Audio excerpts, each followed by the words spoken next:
Olá, estamos direto aqui do 23º Festival Mundial de Publicidade de Gramado para falar um pouco sobre o evento e conversar um pouco com os palestrantes que aqui vão fazer as suas palestras, vão estar no palco do evento.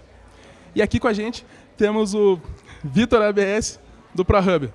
Vitor, pode contar um pouco como foi participar do evento aqui, estar participando também?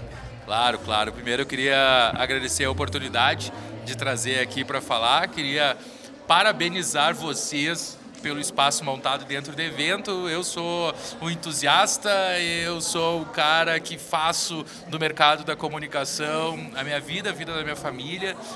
Dar voz para as pessoas é algo incrível.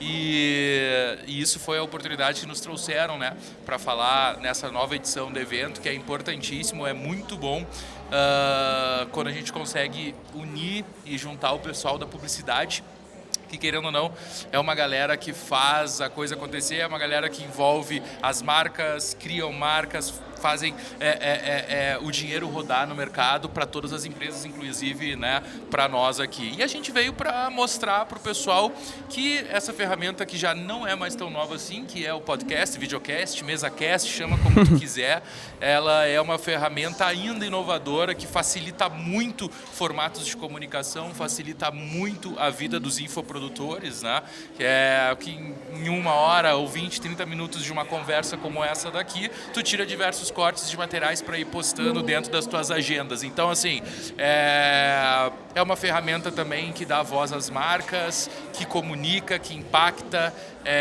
com mensagens genuínas, que cria comunidade, e foi isso que a gente veio fazer, abrindo, né, o primeiro painel, 10 da manhã do dia 7 desse evento aí. E então tu não enxerga o mercado do podcast como saturado?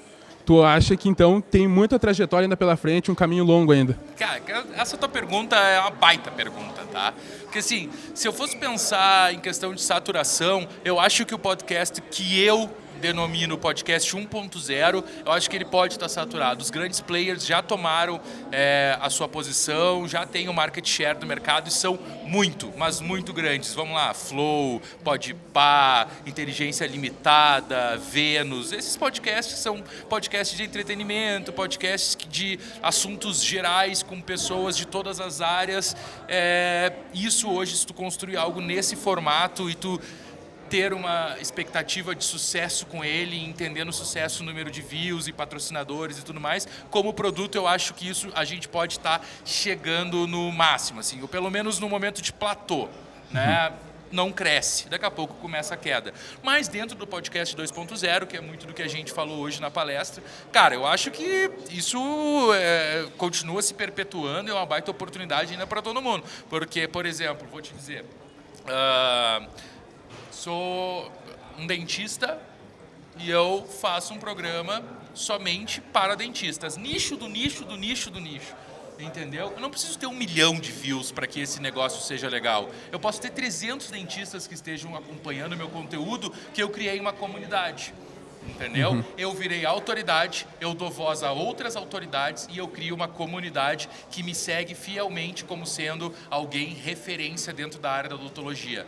Aí, para uma marca que produz materiais para consultórios de odontologia, colocar ali e investir um valor, a chance daquilo converter numa venda dentro da comunidade de 300 pessoas é gigantesca.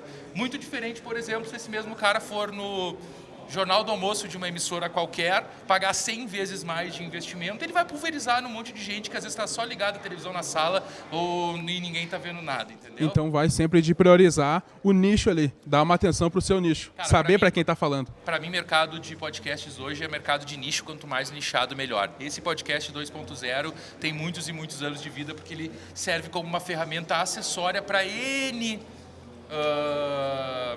objetivos, né? Uhum. E para falar agora um pouco do ProHub também, como que tu teve a ideia de começar esse teu negócio?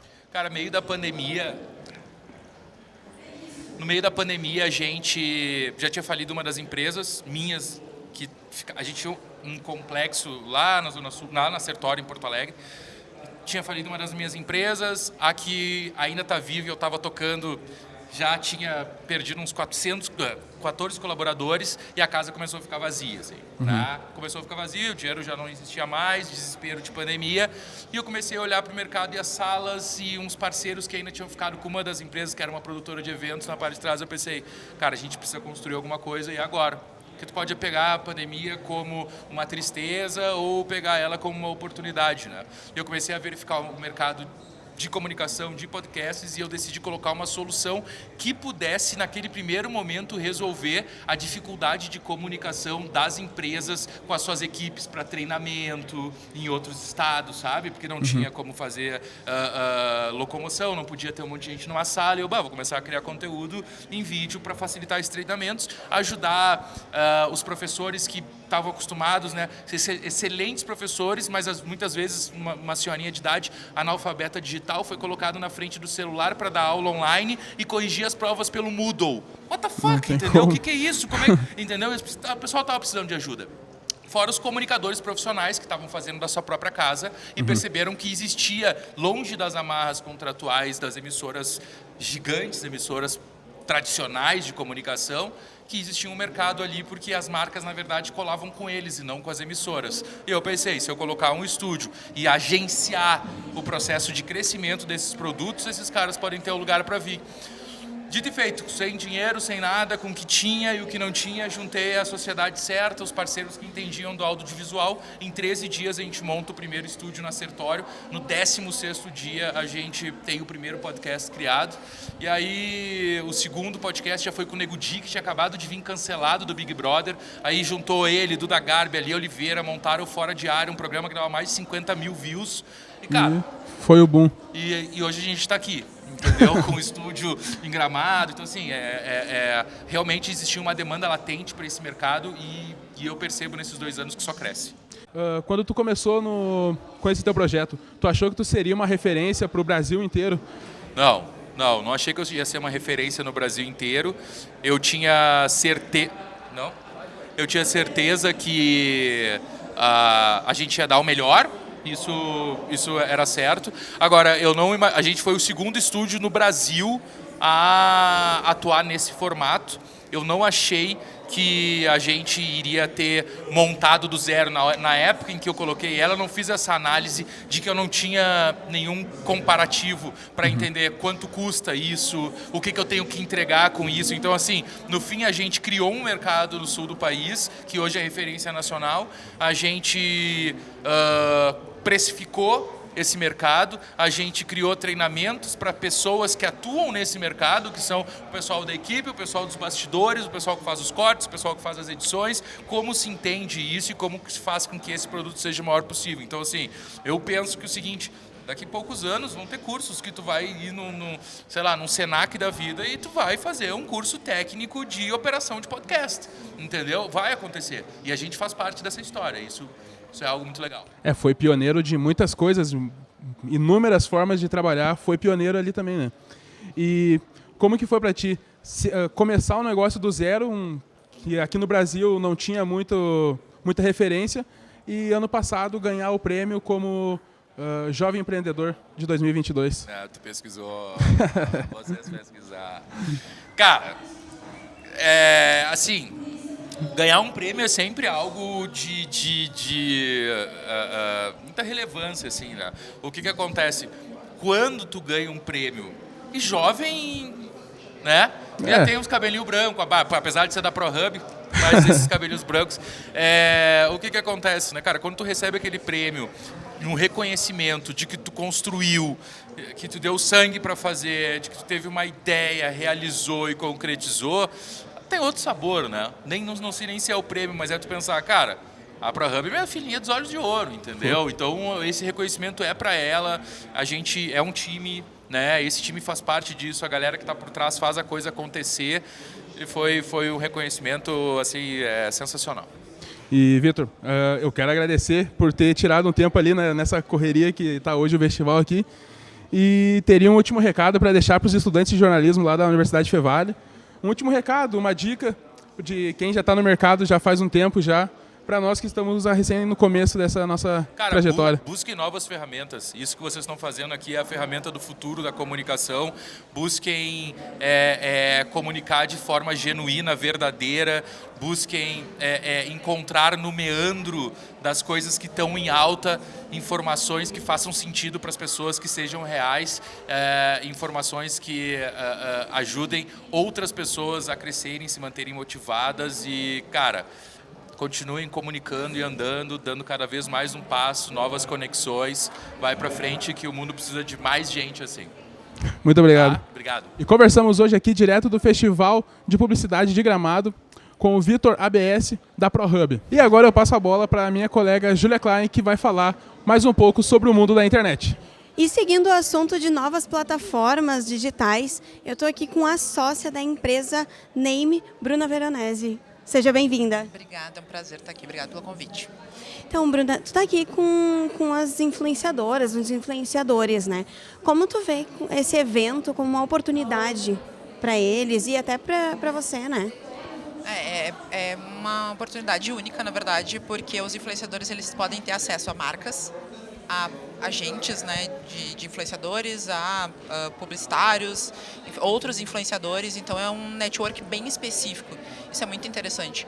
Tanto é que a gente, além de propor uma ação para trazer os influenciadores, para fazer a gestão, que foram as duas pautas iniciais, nós propusemos também para o cliente que ele abrisse uma brecha para que os influenciadores pudessem fazer um takeover de marca, que é o influenciador assumindo as marcas, assumindo as mídias da marca aqui e produzindo conteúdo para o festival com o olhar dele, e não só através das mídias dele, né? Então, acaba sendo de expansão para todos os lados.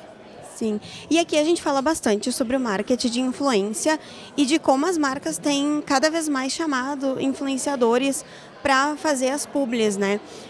Como tu acha que é o principal objetivo das marcas contratarem influenciadores? Na verdade, o influenciador ele pode atingir qualquer etapa do funil, né? Desde lá da parte de cima, que quando a gente fala em alcance, branding, até a parte de conversão. Então, eu acho que mais importante do que esperar o resultado final é saber o que tu espera que aquele influenciador faça, antes de contratar o influenciador, né? Então, as marcas elas precisam ter um olhar interno antes de buscar essa mídia através do influenciador. Isso é o mais importante. Uhum. E como funciona com a galera que tu faz mentoria, né, que vocês agenciam? Vocês passam algumas, tipo uns workshops, assim, de como fazer uma publi diferente? A gente vai ter amanhã, né, o painel sobre... Só vi que era publi no final, né? Tem alguma mentoria, assim, de como fazer, como eles podem chamar mais gente, sem que a pessoa já passa direto, assim, ali no feed? Então, na verdade, nós não agenciamos nenhum influenciador hoje. A gente tem um banco de talentos que a gente chama, que é uma forma mais rápida de conectar com o influenciador. Mas hoje a gente não agencia ninguém. A gente tem sim alguns conteúdos até no feed da agência que a gente orienta os influenciadores para que eles aproveitem melhor esse trabalho, porque é um trabalho, né? Então a gente não existe hoje um formato engessado, mas tem um formato mais adequado para a gente poder entregar no final, para a marca e para as agências de publicidade e para o próprio influenciador, um resultado bacana. Então a gente orienta de alguma forma. E a gente tem workshops bem pontuais, né? Mas não é uma coisa que a gente tenha recorrente. E como tu vê o futuro dessa parceria entre marcas, influenciadores e até as mídias tradicionais em geral? Eu acho que todo mundo meio que cooperando, né? Não tem uma coisa só. No início eu vi que houve uma exclusão até da mídia tradicional, né? Logo que chegou o digital, tomou uma proporção muito grande e aí a mídia tradicional foi um pouco excluída. E agora as coisas elas meio que encaixaram. Então eu vejo o trabalho muito mais em formato de parceria mesmo do que excluindo um ou outro. E vejo também o influenciador ele participando muito mais ativamente até de uma produção de conteúdo com as marcas, não só através das mídias dele, mas também ele como sendo uma pessoa que vai orientar as marcas a produzir um melhor conteúdo para que eles apareçam melhor, né? Mas não necessariamente através da imagem dele. Sim. E se tu pudesse dar uma dica para quem está começando no marketing digital, seja como empresa ou influenciador, qual seria essa dica? Estudem, gente. Não adianta buscar dicas, porque as dicas elas vão ser muito genéricas, né? Eu vejo que a gente está numa onda muito grande assim de buscar respostas específicas para temas muito genéricos. Então, se eu tenho alguma coisa muito específica no meu caso, eu tenho que buscar alguém para me orientar no meu caso. Então, procurem estudar, tanto influenciadores quanto marcas, leiam bastante, testem muito antes de tomar a decisão do seu caminho, assim. Então, eu queria agradecer a participação da sócia da empresa Name, Bruna Veronese. Muito obrigada. Eu que agradeço. Obrigada mesmo. E o Podcast On segue aqui no Festival Mundial de Publicidade, aqui em Gramado. Esse episódio teve a técnica de Carlos Pereira e Rinaldo Silveira, a produção de eu, Julia Klein, Lana Maldorner, Rodrigo Freitas e Jackson Batista. A orientação é do professor Marcos Santuário. Nos siga no @podcaston para saber a nossa rotina de redação, saber o que a gente está fazendo por aqui e também saber quando tem episódio novo. Até a próxima!